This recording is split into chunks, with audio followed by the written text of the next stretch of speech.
Hola y bienvenidos a la nueva entrega de Tiempo de Dados. En esta ocasión vamos a hablar de una de esas entregas que son inevitables porque la actualidad manda. Y vamos a hablar de esta edición de la guía del Dungeon Master, la edición de 2024.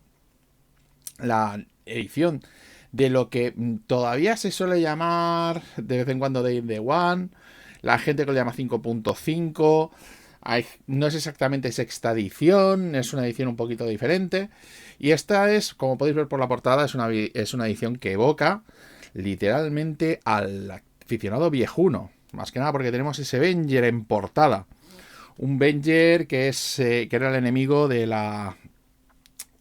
cartoon, de los dibujos animados de los años 80, los de Dragones y Mazmorras. Y algunos enemigos más que serán sobre todo conocidos por el aficionado más o menos antiguo. Lo cual contrasta bastante con lo que hay aquí dentro. Esta es la guía del Dungeon Master. Por cierto, hacemos una comparación back to back. La comparación con la guía del Dungeon Master antiguo es un poco engañosa porque parece que sea más ancha, o sea que tenga más páginas. Pero es un poco engañosa porque la guía del Dungeon Master antigua, la de 2014, tiene la letra un poquito más apretujada. Como podéis comprobar, por cierto, por los lomos, han hecho aquí una diferencia de lomo bastante drástica, principalmente para que la gente se dé cuenta de que es una edición un poco distinta, ya que han invertido los colores. Y lo que sería el interior, evidentemente, es a todo color, porque es lo que manda la norma. Y de vez en cuando vamos a hacer algunas comparaciones con la edición de 2014, principalmente porque es la edición con respecto a la que hay que comparar.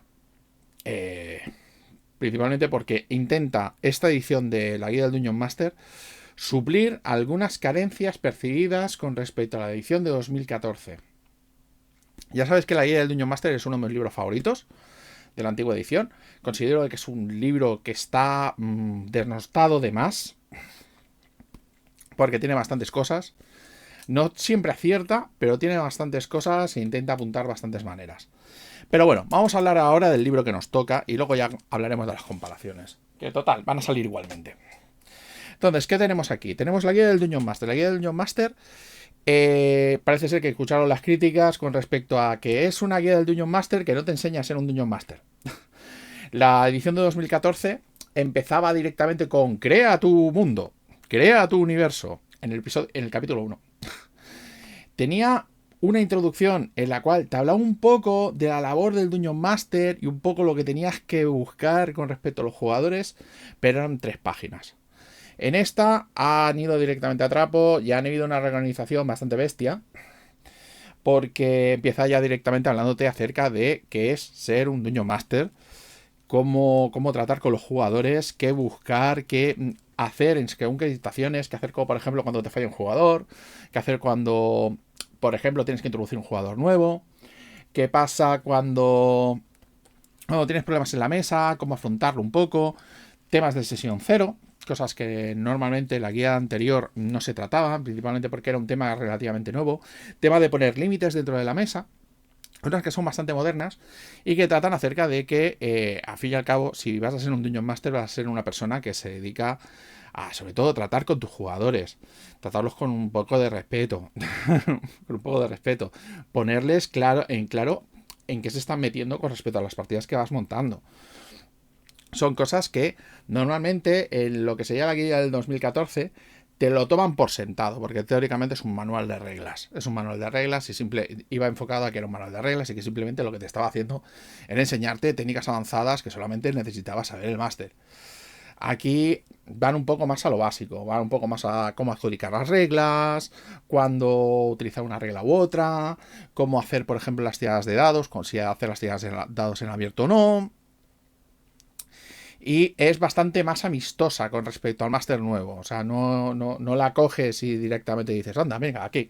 Además viene con ejemplos de juego, al igual que hacía el manual del jugador de 2024. El nuevo manual del jugador.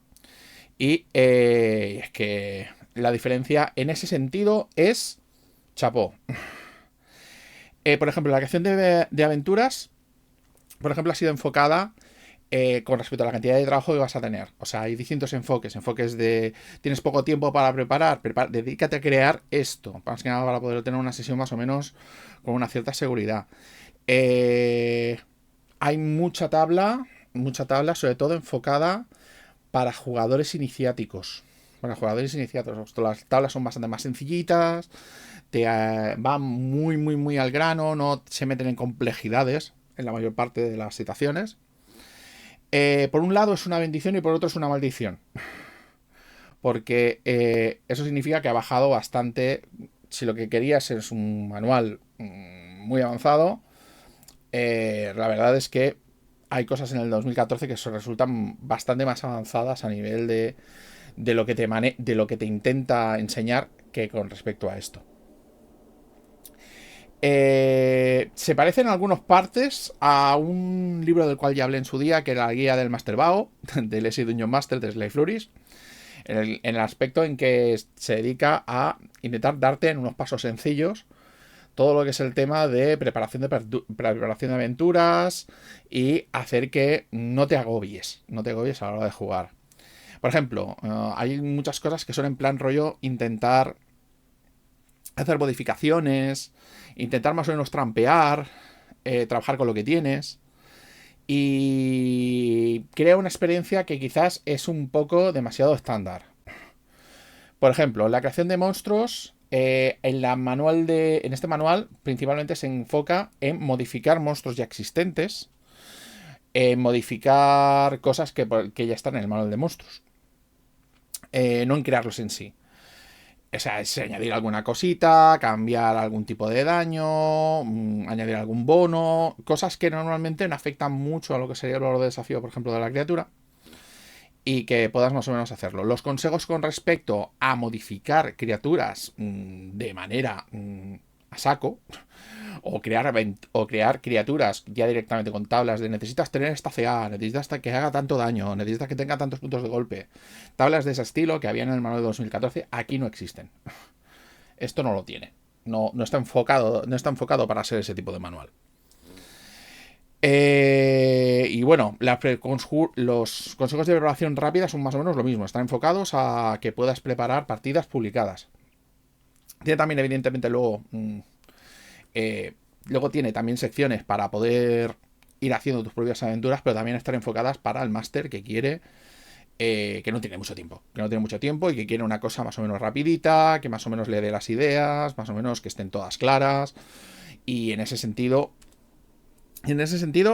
la verdad es que está bien. En ese sentido, la verdad es que está bien. Otra cosa es si quieres ya algo más avanzado. Y estoy dando hincapié en, pero es principalmente la idea principal que quiero que se os quede. Que es un poco que lo que sería el enfoque ahora es completamente distinto. También hay algunas reglas que ya existían. También se dedican a enfocar en las reglas avanzadas. La mayor parte de las reglas, por cierto, están al principio.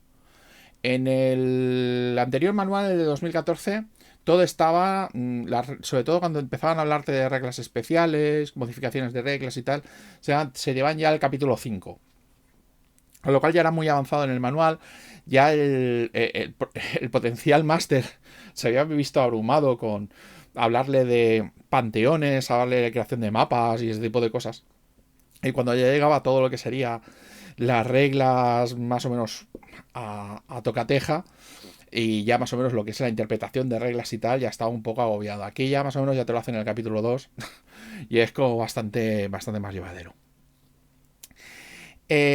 También hay cosas como por ejemplo reglas que se ven reducidas en complejidad.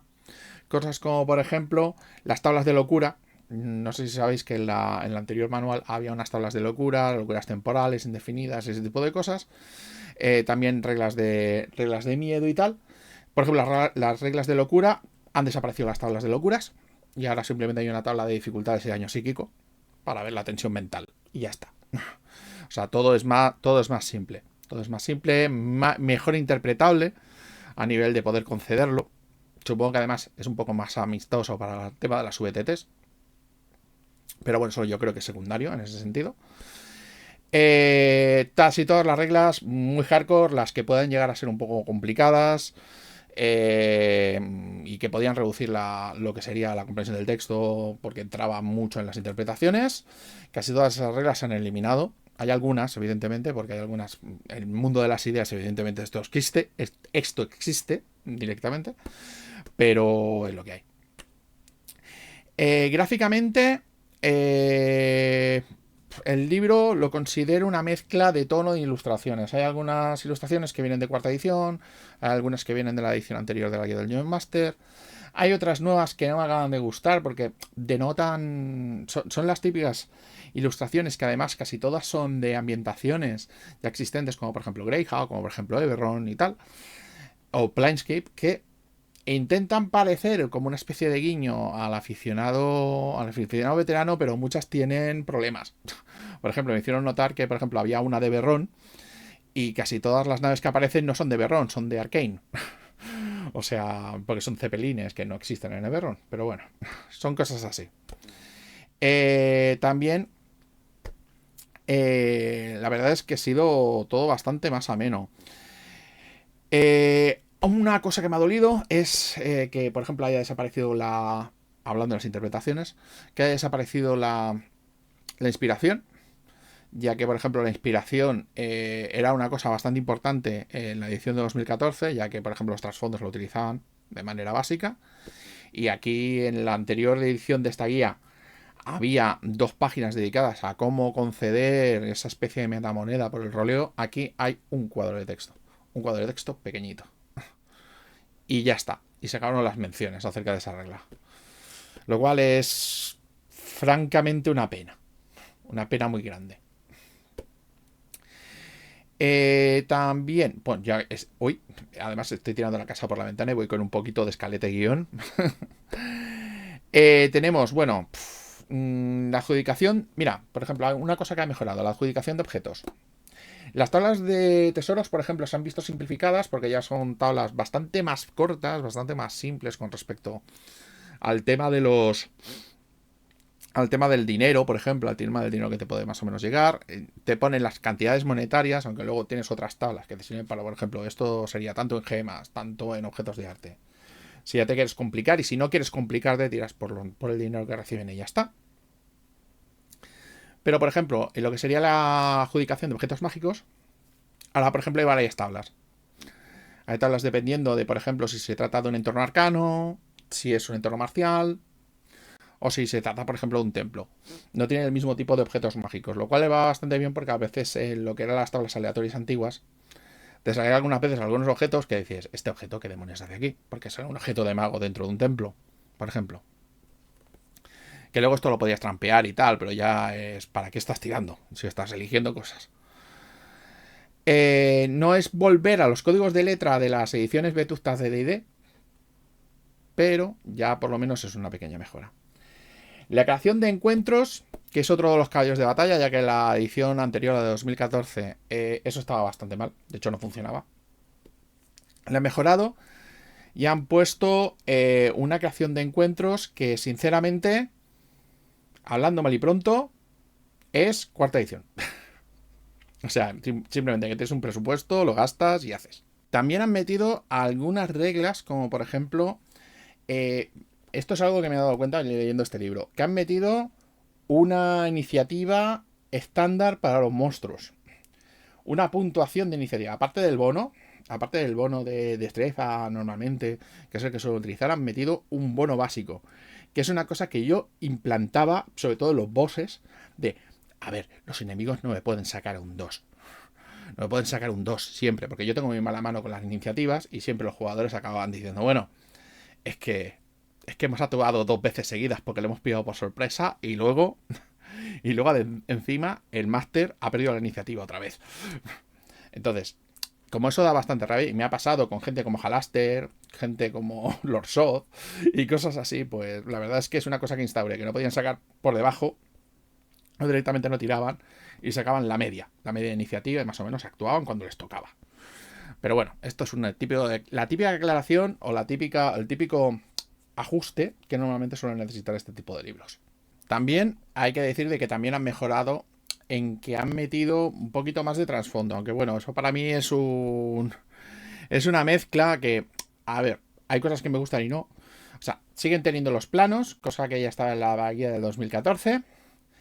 Pero además ha añadido un glosario de términos, sobre todo dungeoneros, cosas como por ejemplo meter a Cerera, meter a Avenger, meter a Lot, han metido algunas cosas de algunos mundos de D&D para que más o menos sepas un poquito más del lore, no haga falta que seas ya un superentendido para saber qué son algunos de los nombres que aparecen.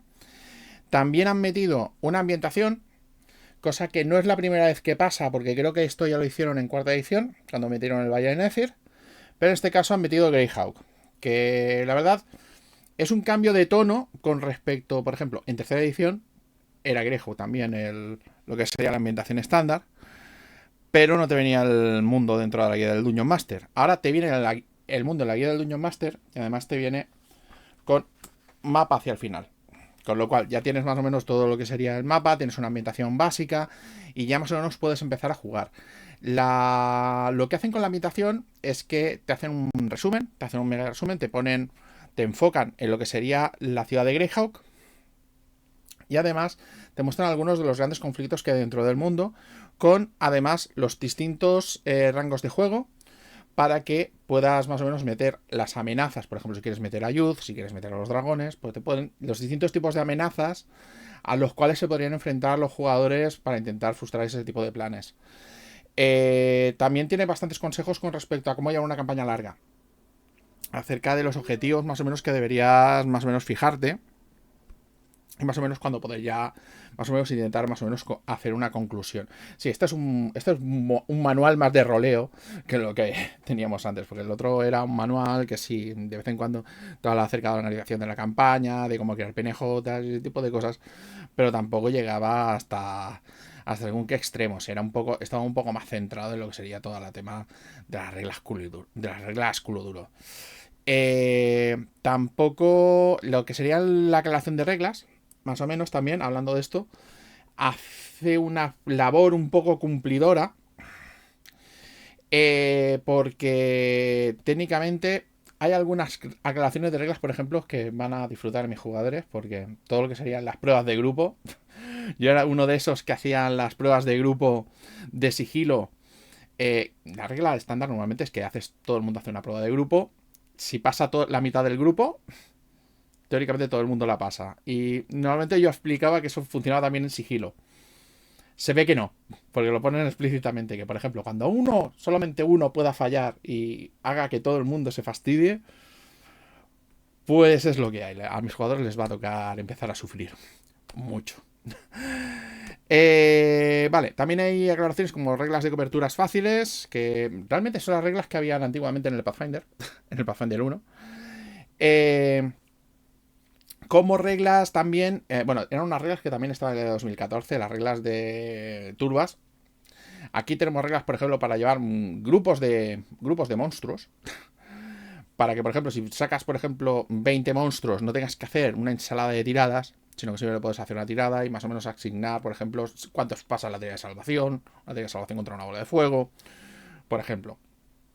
Además, estas reglas están enfocadas para que no necesariamente tengas que utilizar miniaturas, sino que puedas más o menos conceder todo lo que serían por ejemplo, a cuánta gente le afecta una bola de fuego, por ejemplo.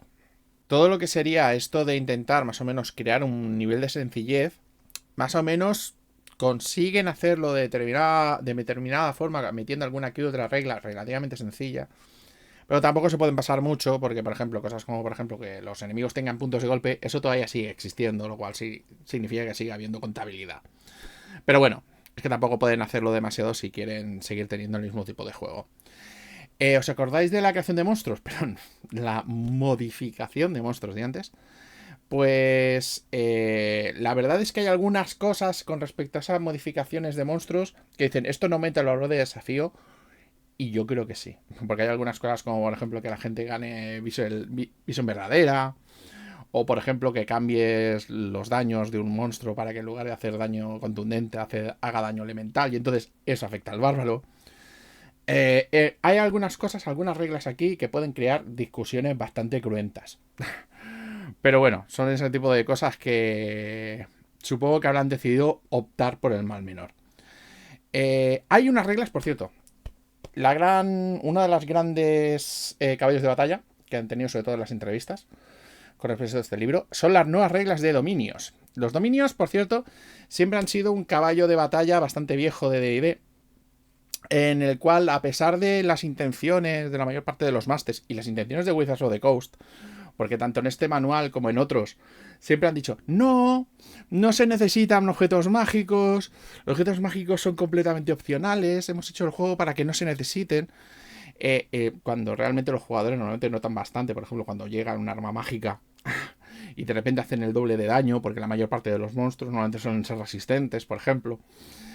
Y en quinta edición, además, normalmente intentan limitarte, sobre todo, eso se nota mucho en los módulos.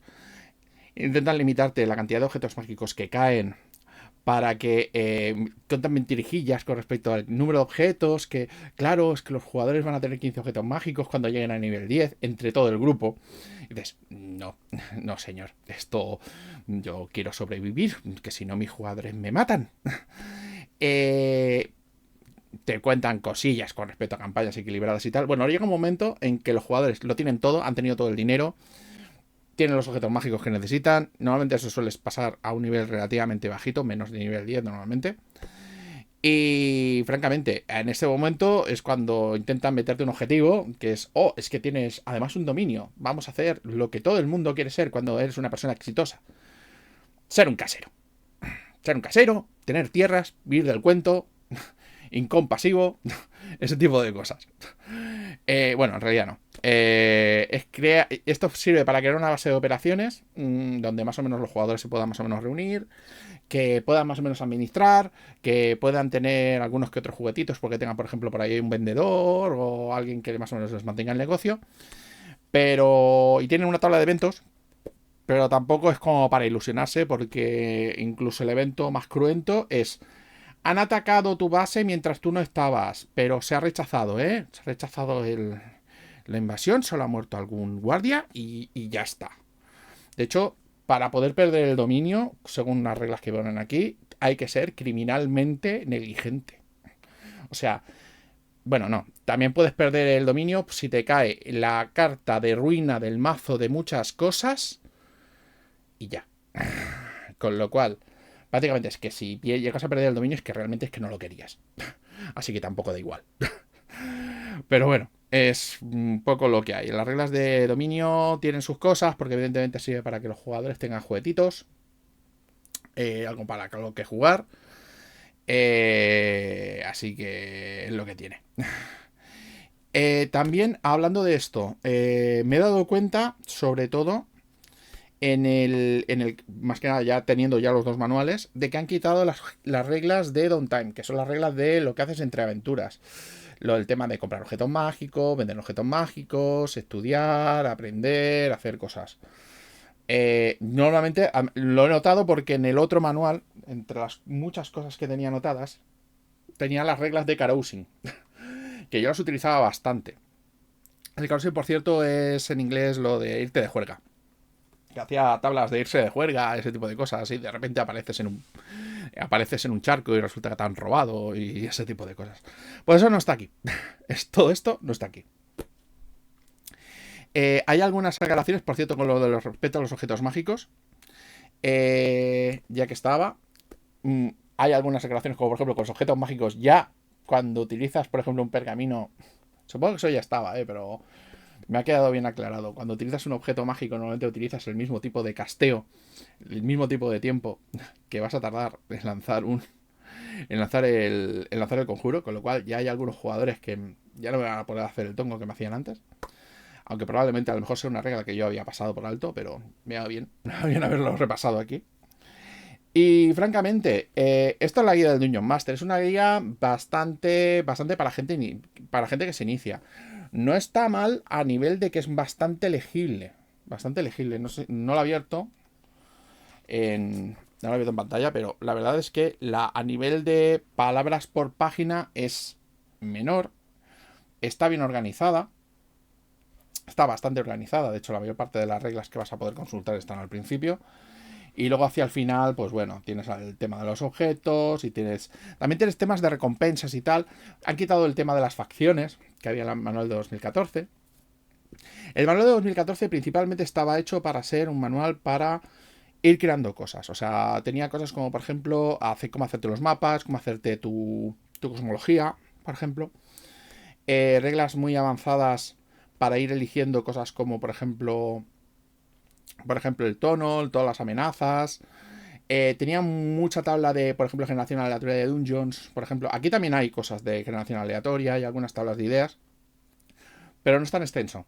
O sea, no está hecho para ser un manual bueno, tú eres un veterano, vas a tener aquí el manual que siempre has querido con respecto a, además de las ideas básicas que te podamos dar, te vamos a dar unas cuantas ideas avanzadas de cosas nuevas para que puedas aprender. Aquí realmente, si no estás jugando a D&D normalmente y no estás un poco centrado en todo lo nuevo que hay y quieres ver las cosas que más o menos han aclarado o los fallos que han intentado más o menos corregir con respecto a la edición anterior, poca cosa vas a aprender aquí, sobre todo si eres un veterano. Pero siempre está bien hacer una repasada. Muchas gracias por seguirme y hasta la próxima.